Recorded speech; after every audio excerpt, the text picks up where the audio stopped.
The Nagaraj show కుటుంబ సభ్యులందరికీ హృదయపూర్వక నమస్కారములు. మరియు సంపూర్ణ కార్తీక పురాణంలో భాగంగా 9వ రోజుకి స్వాగతం. 9వ రోజులో 17-18 అధ్యయనాలను పారాయణం చేయవలెను.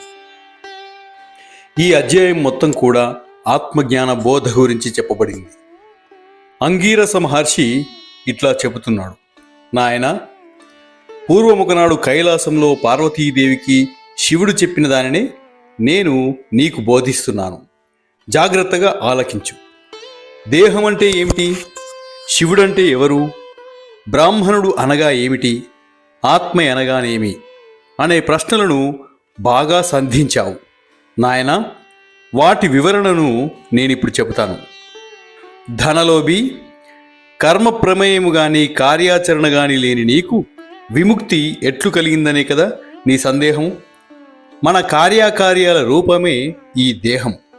మరి దేహాన్ని నడిపించేది ఆత్మ. ఆత్మ అంటే గత జన్మల కర్మఫలమే. ఈ కర్మఫలమే దేహాన్ని నడిపిస్తున్నది. ఆత్మ దేహానికి ఉన్న ఈ ద్వంద్వ సంబంధము అద్వితీయమైనది. దేహమే లేని ఆత్మయు, ఆత్మే లేని దేహములు ఉండవు. ఇవి ఒకదానికొకటి పరస్పర సంబంధము కలిగి ఉన్నాయి. ఆత్మ పంచభూతాత్మల సమ్మేళనము. ఈ ఆత్మకు కావలసింది అగ్ని, నీరు, వాయువు, ఆకాశము, భూమి. మన దేహంలో ఈ పంచభూతాత్మలు ఇమిడి ఉన్నాయి. ఇవన్నీ వాటి వాటి స్థితులను అధిగమించిన లేక తిరోగమించిన దేహము అష్టకష్టాల పాలవుతుంది. అధిక వేడితో బాధపడటం, తద్వారా తలనొప్పి మున్నగు శరీర వ్యాధులు రావడం, అట్లే అధిక చల్లదనంతో బాధపడటం అంటే జలుబు, వాతం మున్నగు వ్యాధులను అనుభవించడం. భూమి అంటే హృదయం. తన స్థితిని తప్పినట్లయితే హృదయ సంబంధ వ్యాధులు, హృదయ స్పందనలో తేడాలు, ఇంకా వాయువు లేనిచో శ్వాసకోశ సంబంధ వ్యాధులు, ఇలా ఎన్నింటినో గమనిస్తూనే ఉన్నాం. అంటే ఆత్మను నిర్దేశించేవి ఈ పంచభూతాత్మలే. అయితే ఈ పంచభూతాత్మల మనుగడకు ఆహారం అవసరమవుతుంది. ఇవన్నీ మన కర్మలతో సంబంధం కలిగి ఉన్నవే.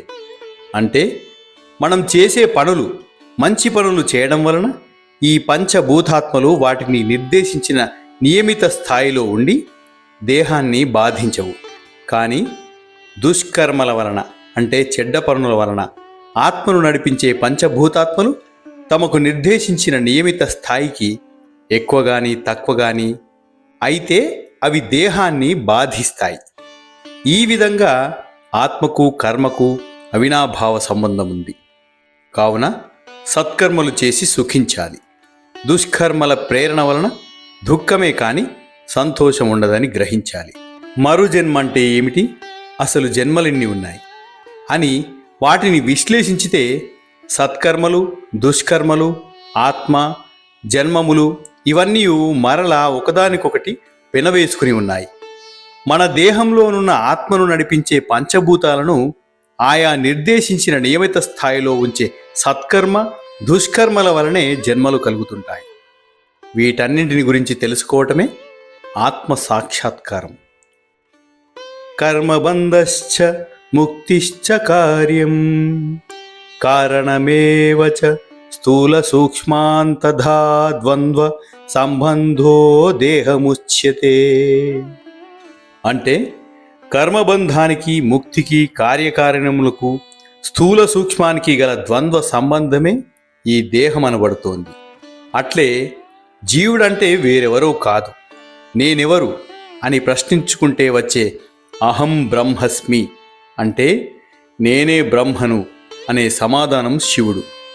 స్వామి అంగీరస మహర్షి, మీరు చెప్పినది నాకు అర్థమవలేదు.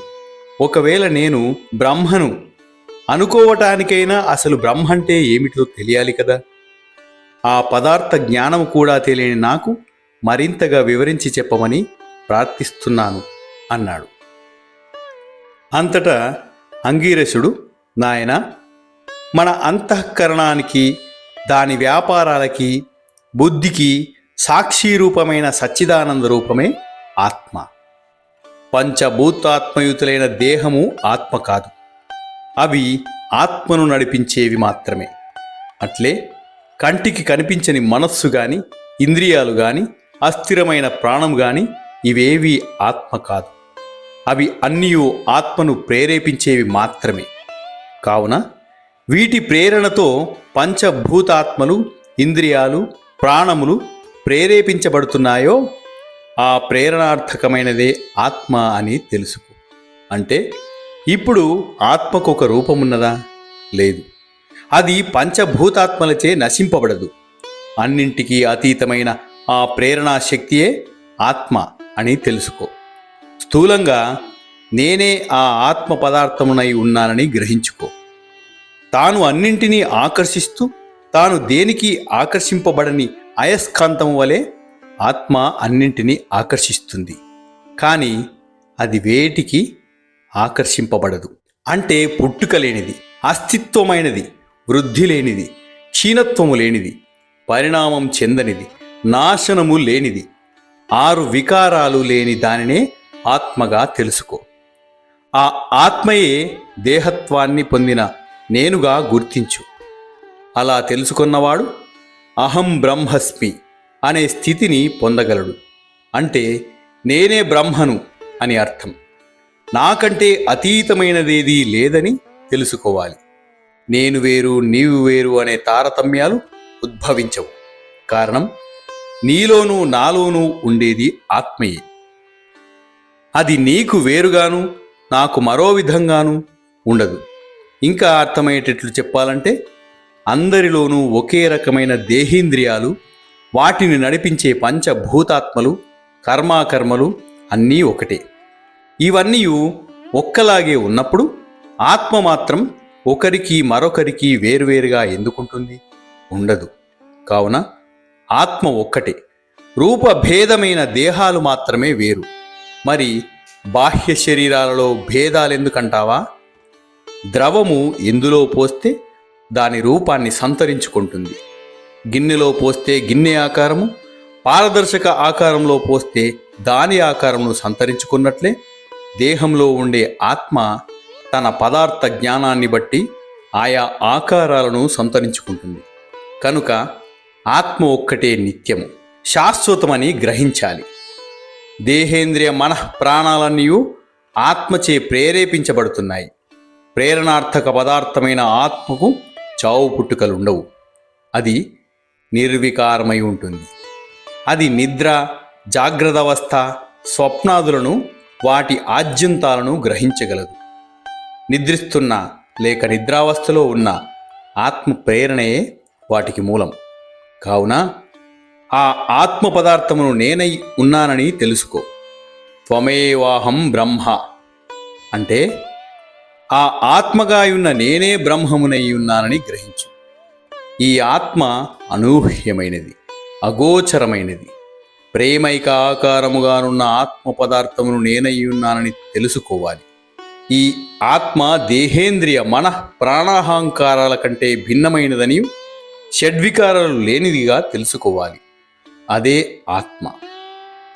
వివేక విజ్ఞాన వ్యామోహాల కారణంగానే పాపపుణ్యాలు సంప్రాప్తమవుతున్నాయి. వీటి ఫలితాలనే జీవుడు అనుభవిస్తున్నాడు.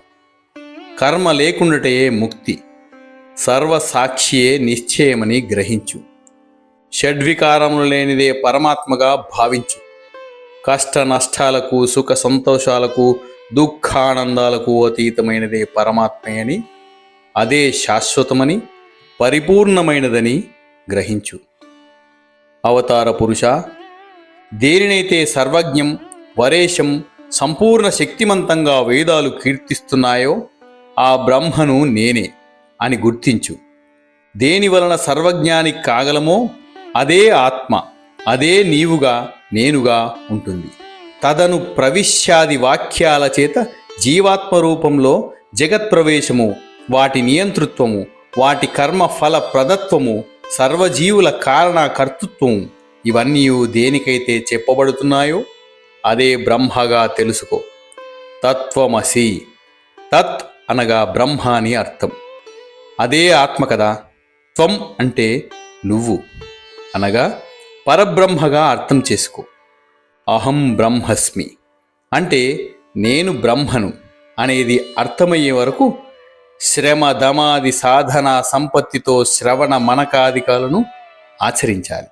శృతి వల్లనో గురు కటాక్షం వలనో తాదాత్మ్య బోధ సిద్ధపరిచిన నాడు ముక్తిని లేక మోక్షాన్ని తెలుసుకోగలవు.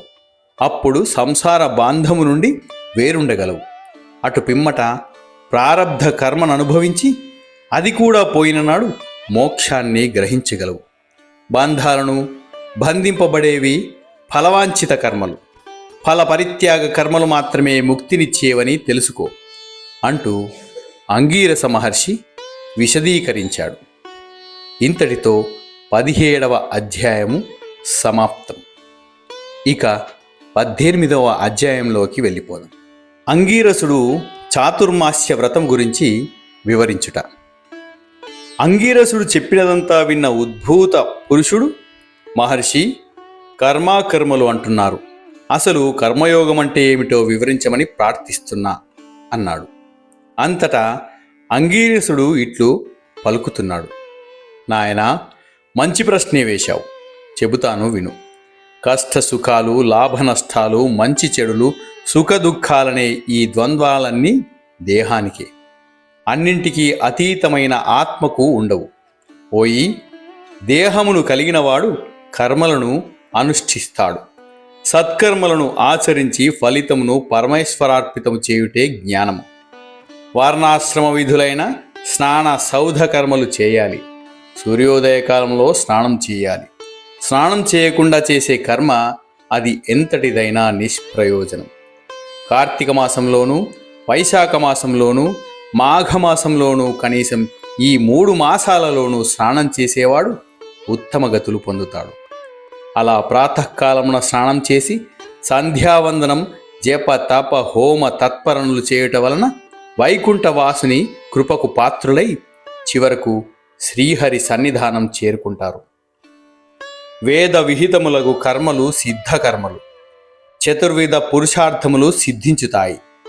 గంగా, గోదావరి, కావేరీ నదులను సరితూగు నదులు, బ్రాహ్మణులతో సరితూగు జాతి, ధర్మముతో సరియగు నీతి, కంటి వెలుగును మించిన వెలుగు, కార్తీకముతో సమానమగు పుణ్యకాలం, దామోదరునితో సమానమగు దైవము లేడని గుర్తు కలిగి మెలుగుటే విద్యుక్త విధి. ఈ ధర్మ సూక్ష్మాన్ని గ్రహించి స్నాన సంధ్యాదులు నొనర్చువాడు తరించి తీరుతాడు. వీరికి 1,000,000 యాగములు చేసిన ఫలితము ప్రాప్తిస్తుంది. ఓయి పునీత పురుష, శ్రీ మహావిష్ణువు ఆషాఢ శుద్ధ దశమి నుండి లక్ష్మీ సమేతుడై పాల సముద్రంలో శేషతల్పముపై శయనిస్తాడు. కార్తీక శుద్ధ ద్వాదశి నాడు నిద్రలేస్తాడు. ఈ 4 మాసాల కాలాన్ని చాతుర్మాస్యము అంటారు. ఈ 4 నెలలు హరిధ్యానం, పూజలు చేయు వ్రతమే చాతుర్మాస్య వ్రతం అనబడుతుంది. ఈ చాతుర్మాస్య కాలంలో శ్రీహరి ప్రీతికై చేయు స్నాన దాన జప సత్కారాలు సత్ఫలితాలని కలుగజేస్తాయి. ఈ సంగతి నేను శ్రీ మహావిష్ణువు వల్ల తెలుసుకున్నాను.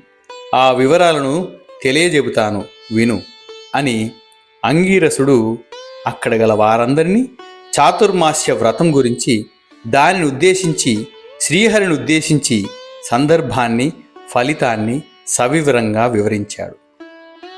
ఈ వివరాలన్నీ మనము 10వ రోజైన 19, 20 అధ్యాయములలో పారాయణం చేద్దాం.